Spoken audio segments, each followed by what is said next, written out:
Welcome back.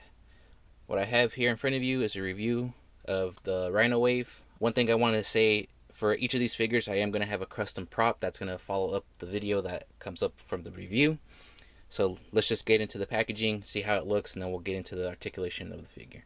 So as you can see in the front, it says Marvel Legends and shows Spider-Man's name up there. We get 2 extra heads. We have the Chameleon head, we have J. Jonah Jameson and Hammerhead, and it includes 2 guns, and then it includes 3 guns, and then the arm of Rhino, which is the Build-A-Figure for this wave. On the side of the packaging, you see Spider-Man swinging. On this side, he's also swinging. On the back, it shows the whole line, and it also shows the 2 figures that come in the same packaging right here, and it also shows a quick description.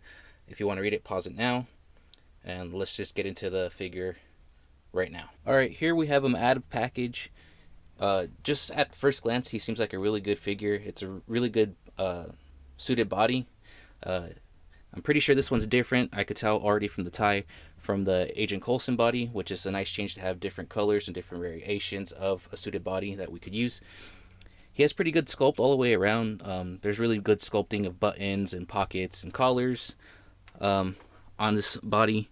The paint's pretty good. As you can see there, you can see that mold line in the front of it. I can't remember right now if that was part of the comics or part of his costume or whatever to have that line down the center, but it's there. It is painted white with some blue overspray on it. His eyes are painted fairly well on this figure. His teeth are a bright yellow. I don't know if you guys could catch that on camera. He has a nice flesh tone molded color for his hands and his neck peg. He has really glossy shoes. I really like that touch right there of the glossy paint. His belt buckle is painted. He does have some sculpt on his shirt with a line down the middle and some buttons sculpted in there, but no paint on those. His cuffs have buttons on it, and they're also painted fairly well, just with black. I hate how they always put that number on those thighs now. His articulation's fairly well. He could look up a good decent amount. He could look down fairly well as well. His arms do go up. Stiff out of the packaging, they do go up fairly well, but it is limited to the sculpt. He has double jointed elbows.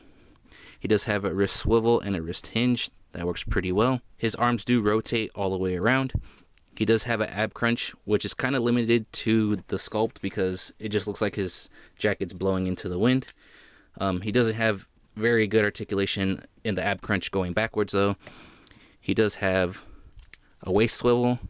He has the upper thigh rotation, double jointed knees. He does have an ankle hinge, which is limited on this side for some reason on my figure. I don't know if that's true to all of them. And he does have that ankle rocker in there. Overall, he's a pretty good figure. I think what really sells this figure to me is the suited body, since it is a different suited body, and the accessories. So I'm going to get into the accessories right now. Alright, now getting into the accessories, he does come with 3 separate guns. He first comes with this gun. It does have paint detail, has some red into the barrel. It does have a removable drum magazine that does have some type of sculpting for ammunition in there. Overall, it just looks like a futuristic gun, to be honest. It's not bad. If you do paint this up, it does have a lot of good detailing in there, so it would take paint fairly well. The second gun that he comes with is it's kind of like a Thompson gun. It does also have fairly good sculpt in it as well. I wish there was some... I'm probably going to repaint the wood on this one, to be honest. The magazine is not removable on this one. So there's that one. And then he does come with this futuristic kind of like ray gun. It does have fairly good sculpt on it as well too. It's just, for me, it seems like a weird choice. I don't know if he had this in the anime series Chameleon or in the comic books. I'm not very familiar with the character too well. He did come with the 2 extra heads, as you guys know. It came with Hammerhead, and the paint is actually really good on this one. There's only some mist spray right there. It's not fully covered with black on the hairline, but the sculpt in the hair is pretty good, and the paint coverage is pretty well too. He also came with J. Jonah Jameson's head. I noticed with this one, when it first came out, you had to really go through the packaging of the figure, because that mustache, for most of them, it's not painted very well. But for the rest of his face sculpt is pretty good. and both of these do fit on the suited body. Well, that's it, guys. I would really recommend this figure. You do get a lot for it. You get the 2 heads, the 3 guns, and then the new suited body. Of course, at the end, guys, I always have a photo for you guys, an action photo of the figure in action. So don't forget to leave a like, a comment, and hit that sexy subscribe button.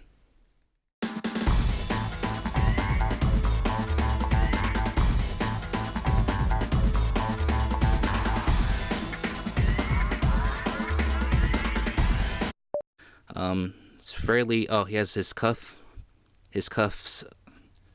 Damn it. He has his cuffs.